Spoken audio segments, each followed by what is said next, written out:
朋友们，大家好，很高兴能够为大家带来这最新一期的开箱分享。想必大家对于入耳式耳机当中的混合结构这个概念早已经不陌生了。混合结构顾名思义，就是在一个耳机当中不仅仅只拥有一种形式的单元。如果说一个耳机是动圈加动铁，或者说动铁加静电，再比如静电骨传导再加动铁，只要一个耳机拥有了两种或者说两种以上不同的单元，那么我们就可以称之为混合结构。混合结构给我们用家带来了一个非常显而易见的好处，那就是可以结合不同种类单元之间的优点。比如说圈铁镜，动圈一般用来负责低音，可以带来深层次的低音氛围。在人声以及高频乐器方面，一般会使用动铁来进行组合，这其中动铁也会分成两个频段，也就是人声的中频以及器乐的高频。但是很多时候音乐当中不仅仅只有高中低三个频段，往往还有极高频这个概念的存在。极高频这一块可以给音乐赋予一些独特的高音气息，那这一块往往就交由静电单元来负责了。当然了，前面咱们说的圈铁镜只是举了一个例子啊，因为目前骨传导、压电、平板等等不同种类的单元都已经在入耳式耳机当中得到运用了。那这种混合结构有它的优势，自然也就有它的劣势了。优势就像前面说的，可以带来丰富的信息量，以及可以结合单元本身的优势。而劣势的话，我认为是有三个方面了。首先，第一点就是使用了大量混合单元的耳机，一般耳机的腔体都会显得有那么一点点大。第二个问题是，把这么多单元给融合到一块，对于厂家的调音功底、分频点的设计以及导管的配置、声学腔室的构建等等这些方面都提出了非常严苛的挑战。如果说调得不好的话，那充其量也只是把菜煮熟了而已，谈不上好吃二字的。而放在耳机上的话，那就是谈不上好听二字了。第三个劣势也不能够绝对叫劣势吧，那就是往往拥有3种或者4种，并且单边配置了7颗以上单元的耳机啊，售价都非常的高昂。那以上这些其实都是围绕入耳式耳机来展开的。为什么今天咱们要说混合结构呢？就是因为今天咱们开箱的主角就是这一支来自 Noble 的 Focus Artemis。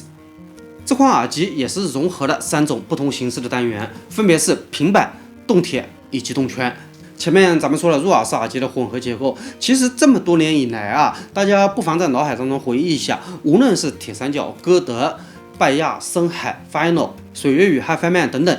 这么多品牌当中啊，我大概只记得2个产品。第一个就是一个这支潘多拉6，这个耳机是动圈加动铁的一个设计。然后还有一个就是 HiFiMan 的那个 Isvala 是动圈加平板的结构。第三个就是 Artemis 之前的那个产品叫做 Apollo， 那款产品是一个微型平板加一个动圈的组成结构。接下来咱们就好好的说一下这款来自 Noble 的 Artemis。首先为什么叫 Artemis 呢？这个 Artemis 咱们中文一般翻译过来叫做阿尔特弥斯嘛。阿尔特弥斯是古希腊神话当中的一个神祇，但是我认为 Noble 之所以将这个产品命名为 Artemis，并不是因为古希腊神话的原因，而是来自于一个航天计划。为什么这么说呢？就是因为之前的一个产品是阿波罗嘛。那想必大家都知道，阿波罗登月计划前前后后一共发射了10几次，在达到了一系列的任务要求之后，阿波罗计划也就彻底尘封了。那随着阿波罗计划的尘封，接下来开启的就是这个阿尔特弥斯计划了，也就是 Artemis。Artemis 的目标是在月球建立永久基地。非常感谢大家听我啰嗦了这么久，又是混合单元，又是命名啊之类的。接下来咱们就开始开了。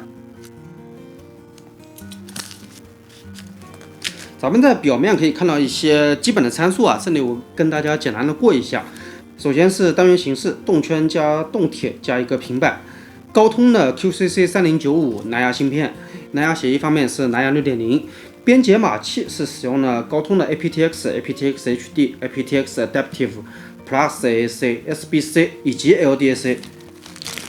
然后续航方面，根据我之前查阅的一个信息是，不开降噪的话是55小时续航，如果说开启了降噪是35小时的一个续航。那这个续航成绩满足咱们一趟旅程啊，或者说1周的通勤啊，我认为没有太大的问题的。好，接下来咱们看一下 Artemis。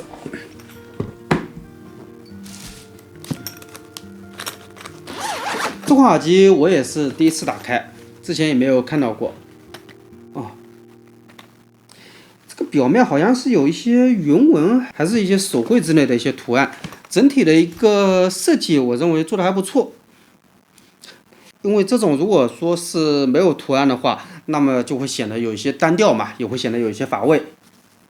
在上一代 Noble 的产品，也就是阿波罗那款耳机，因为没有这个花纹嘛，在延迟方面就显得不是那么的出众了，就是有一点大，不是特别的美观。而这一次除了表面添加了花纹以外，在这个结构件上面也做了一个抛光亮化的处理，那这个在颜值上面就提升了蛮多了，并且耳机的体积明显比阿波罗小了一圈，这一点我认为非常重要，因为阿波罗不光光是大，而且还厚，厚的话就是这个位置，阿波罗比起这个大概要厚了有1公分左右，那戴在头上有的时候啊就不是特别好看，对吧？虽然阿波罗的声音很好啊，但是蓝牙头戴耳机嘛，很多时候大家都是带出去用的，所以颜值方面咱们有一点要求不为过的。所以就颜值、配色、重量以及佩戴感这4个方面来说，我认为 Optimus 比起之前的产品是有一个显著的进步的。当然，价格方面也进步了很多啊。官方建议指导价是7298，比起 Apollo 来说，我认为还是贵了不少的。那除了这4个我们看得到、摸得着的升级点以外，那么在声音方面有没有什么升级的地方呢？接下来咱们就简单的试听一下。在试听之前啊，我注意到透过这个防尘网啊，可以看到里面的3个单元，也就是动圈、平板以及动铁啊，直接这样抠就可以了。这是一个对磁吸的设计，这个设计还蛮好的，并且这一次官方号称可以更换电池，我看看是怎么换。我去找个小螺丝刀看一看里面的结构。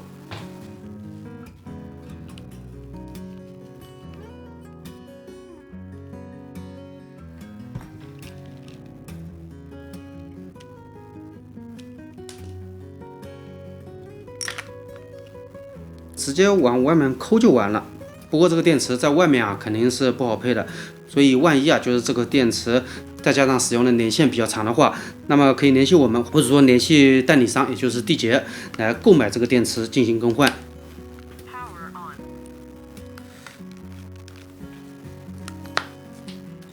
来连一下听听看，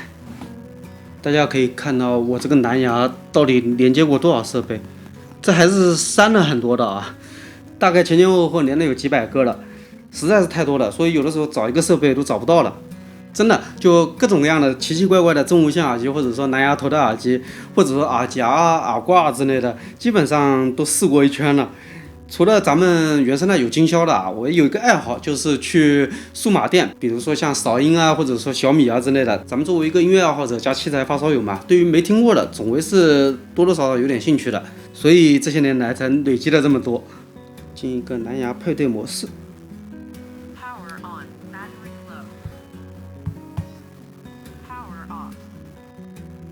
哎，好像没电了。提示电量过低了。在让它充电的时候啊，咱们简单看一下配件，这个不用充很久的，充个几分钟就可以听半个小时了。咱们可以看到一个航空转接插，这是一个 USB-C 到 3.5 级的线材，这个耳机一根充电线 C 到 C 的，以及一根还有一根 C 到 C 的线，只不过这个 C 到 C 的线是不是显得有点太短了，对吧？这个长度大概只有20到30公分。诶，这次这个配件和之前的不一样嘛？如果说是 C 到 3.5，那也就意味着耳机本身没有3.5接口。来看看，我认为这是 Focus Optimus 的最大的这个槽点了。我之前都没注意到，这款耳机它是没有3.5输入的，只有 Type C。这个 Type C 应该是一个复合接口啊，也就是同时可以兼用充电以及模拟信号输入，但是缺少了3.5口，我认为这个就像苹果当年在手机上面取消的耳机孔一样，在耳机上面也做的这么激进。我印象里就只有 AirPods Max 还有宝华的那个 P8了，那个耳机就没有3.5口。而这一次我没想到 Noble 作为一个传统的 Hi-Fi 品牌，居然也把3.5口给取消了，这一点我认为多多少少有些不便吧。我相信大家购买了蓝牙耳机之后，绝大部分的使用模式啊都是蓝牙无线模式。不过也有一部分朋友因为手持比较好的播放器或者说小尾巴嘛，那这个时候将蓝牙耳机变成为有线耳机，通过一根3.5 AUX 的线材去播放器或者尾巴进行一个连接，有线模式下无疑丰富了我们的可玩性，这可以获得不一样的音色与听感。所以 Noble 在 Optimus 上取消了3.5输入口，我认为是有一点点不太合理的。不过还好，原厂标配了一根3.5到 Type C 的连接线，我们使用原厂标配的这个连接线去连接尾巴或者播放器也是完全可行的。只是如果说您希望将这根线材进行一定程度的升级的话，那这个时候可能会遇到一些障碍，因为 Type-C 里面的模拟信号定义啊，每一家的标准都不一样。如果说您想将这个连接线升级一下的话，那么大概率是需要进行定制的。不过好就好在有一点我认为做的不错，那就是 Artemis 这款耳机上没有采用旋转耳机的那种触摸操作。如果说您是索尼或者说深海用家的话，一定对于那个操作方式留有一定印象的，也就是往右滑下一曲，往左滑上一曲，往上滑音量加，往下滑音量减。那这个其实我认为是有2个问题的。第一个是准确率的问题，因为咱们滑的这个位置不一定是触摸板可以感应到的区域。那当我们要切换下去的时候，如果没滑到，那还得再滑一遍。而如果说是调整音量的话，那就得不停的往上去滑动。哇，那这个操作我认为多多少少显得有些怪吧。那在 Artemis 这款耳机上采用的按键的操作方式，我认为就非常的合理了。同样是按键操作，这让我想到了 Acoustic 的那个 HSX1 那款耳机也是按键操作，比起自家大哥也就是 HSX1001的触摸板操作啊，效率要高了不知道多少倍。所以我是强烈建议这些品牌方尽可能的使用按键操作，而不是触摸操作。虽然触摸操作成本更低，可维护性更好，但是在使用体验上没有按键式的来的这么的直观，效率也没有按键式的来的这么的高。对，前面充了一会儿就行了。咱们配对的话，就把档位拨到蓝牙档，然后保持2秒钟左右，听到 pairing 就可以了。这款耳机也是有 App 可以支持的，等一下咱们也连接上看一看。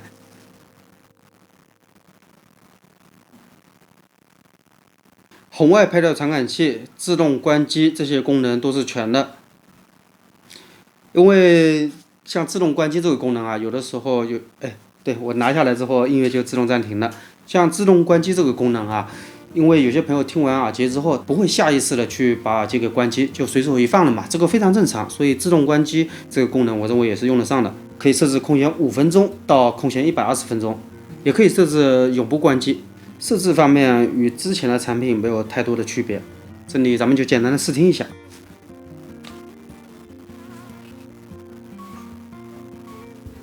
简单的试听了一下，咱们简单聊一下这款耳机的音色啊，因为试听的时间也不长嘛。首先有一个很可喜的地方，就是 Noble 作为有线入耳式耳塞这个领域的旗舰品牌啊，在有线耳塞当中积累的经验，我认为是有一部分移植到了这种混合单元头戴耳机上面的。这带来的一个优势，那就是3颗不同类型单元之间的这个分频啊，设置的非常的理想，这让声音的一体感营造的非常的到位，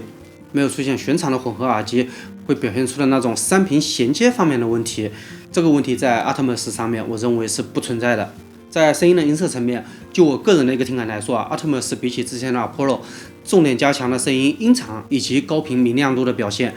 像之前咱们说过 ，Apollo 是听摇滚、爵士或者说流行音乐比较好嘛，整体音色是一种厚重、3频密度高，更偏向于音乐厚度的表达。而至于音乐的细节、层次感、高音或者说背景这些方面，就不是 Apollo 的强项了。而这次这款 Artemis， 我认为在这几个方面就改进了非常多了。首先，您可以明显的感觉到高音对比 Apollo 要明亮的非常多，不会有之前那种略微有一点点暗淡的感觉了。而在音乐的层次感表现上 ，Artemis 对比阿波罗也有了一个飞跃式的进步。最简单的一个例子，刚刚我听的那首音乐，有的时候用阿波罗听的话，人声与器乐就会显得有那么一点点的连质感，也就是显得不够清爽了，透明度方面略有欠缺。而用 Artemis 去听的话，就可以明显的感觉到器乐是器乐，人声是人声，这两者之间并没有出现连质的这个问题，而是非常清爽、非常通透的音乐表现。虽然 Artemis 对比阿波罗在音色方面有这个进步，但是我认为有一点您需要适当注意，那就是低音方面的亮感。如果说您喜欢阿波罗那种丰富、澎湃、有力量感的低音的话，那么 Artemis 我认为不一定会让您满意的，因为 Artemis 的低频这一次调教的更侧重弹性以及质感了。虽然亮感依然不错啊，但是跟 Apollo 是不好比的。Apollo 那个低音是我听了这么多蓝牙耳机当中表现非常独特的一份，不是 Beats 或者说 Boss 那种有点软然后致死量的那种低音啊。Apollo 的低音就是给您一种有重量、有深度的低音表现，而 Artemis 则更加的侧重于弹性、速度以及乐器的轮廓，所以在低音方面，我认为是需要适当注意的一个点。不过总的来说，我认为这个差价还是比较值得的，因为外形语言的改变、佩戴感的升级、重量的优化，再配合透明度更高的音色、解析度更好的三屏，所以我认为 Atmos 在这个价位是非常具有竞争力的。这款产品接下来也会在咱们的门店进行一个样品试听，如果说你有兴趣的话，您带上您的手机就可以了，蓝牙一连直接开听，看看这款产品对比宝华或者说 BO 来说到底怎么样。更多的可能那两个品牌还是在做一些时尚属性，也就是潮流单品之类的，把外形做得漂亮一些，我认为这一点也无可厚非，对吧？但是如果说您对于音质有更高的要求，那么您一定不要错过这款来自 Noble 的 Focus Atmos。好了，这款 Atmos 今天咱们的开箱分享就到这里了，非常感谢朋友们的观看，我们下期再见。